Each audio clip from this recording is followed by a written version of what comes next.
If you are ready to start working toward financial independence, personal freedom, and true wealth, you've come to the right place. Hi, I'm Jeff Thomas. I have spent a career creating financial independence for myself and for my clients. The objective of this course is for you to do the same. I want you to improve your money skills and develop good habits. All this leading to a happier, lower stress life. To acquire the knowledge necessary to protect yourself from being taken advantage of by bankers, insurance agents, and stockbrokers. Financial independence is really a lifestyle.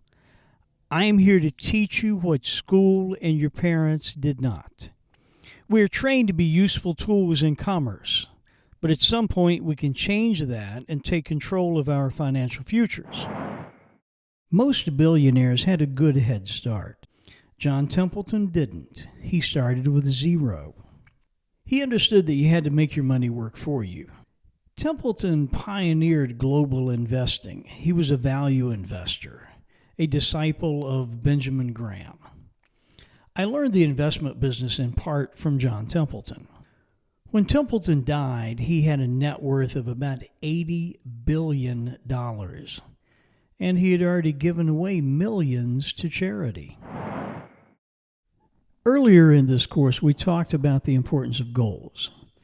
No doubt you recall the quote from Seneca, "If a man knows not to which port he sails, no wind is favorable." The goal of financial independence and personal freedom is the end result that you're striving for, or the desired outcome. Your habits are the stepping stones to get you to the goal.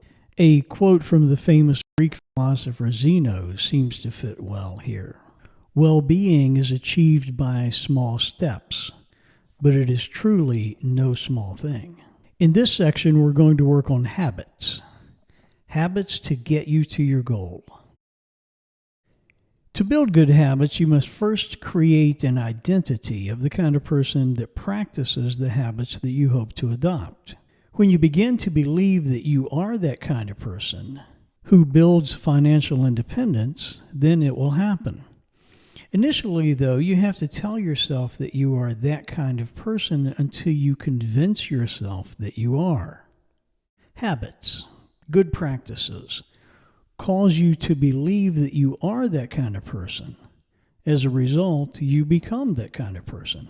The mind is an amazingly powerful tool, and tapping into your subconscious is how you get more out of yourself.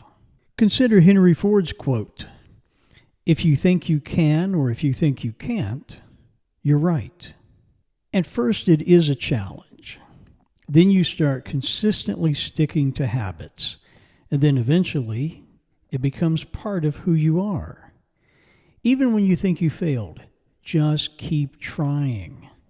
Keep pushing forward. Success is there for you. Success has been there for other people. Why not you? They are no more special than you are. James Clear wrote a bestseller on how to change habits. Walking into the kitchen and seeing cookies is the cue. Upon seeing them, you crave the cookie. The response is you reach for the cookie.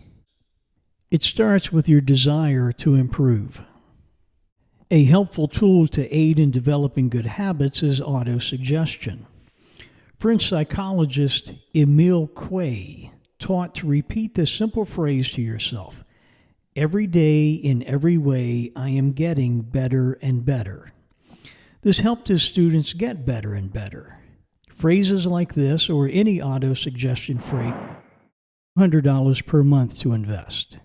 Based on a stock market historical average, after 20 years, you're north of $150,000. After 30 years, you're almost at $500,000. And over a 40-year working lifetime, you're at $1.25 million, simply by adjusting a form in your HR department or the HR self-service portal. You could even use the money to fund a tax-deferred savings plan. By deferring taxes, you'll end up with even more wealth. Buying things. The last of the financial principles is the rule of 72. It will help you estimate how fast your money will grow at various interest rates. Whatever your rate of return, divide into the number 72, and it will tell you how many years it would take for your money to double through compound earnings. $1,000 earning 2% will double once every 36 years. At 6%, it doubles once every 12 years. You can see the exponential effect of 12%. It doubles once every 6 years, and you end up with $64,000 instead of $8,000. 8 times as much money. Here is a simplified explanation of common stocks. Let's say Acme Furniture Company lands a contract beyond their current capacity to deliver. To expand their factory, they generally have 3 options: borrow money, issue bonds, or they can sell shares of their company. Investors who purchase the stock have voting rights for the board of directors or on big issues that the board of directors decide to put out to a vote for the shareholders. They can receive dividends if the company declares a dividend, and they have a claim on the company's assets. The stock certificate is like a deed for property. It is the legal document that shows ownership. Common stocks are divided into 2 groups: growth and value. Stocks or registered investment advisor firms have grown in popularity in recent years.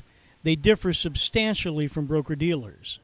An RIA makes investment decisions on behalf of their clients and report to them afterward what action was taken. RIAs have a fiduciary duty to always put the interest of their clients first and pays regular monthly dividends. In 2 separate years, I was the top stockbroker in the world offering this fund when it was one of the 10 largest mutual funds that you would end up paying off 8 years early and save yourself $156,000. But the important thing is that you have now paid the debt off and moved yourself one step closer, pretty big step too, to being able to live off of just your passive income.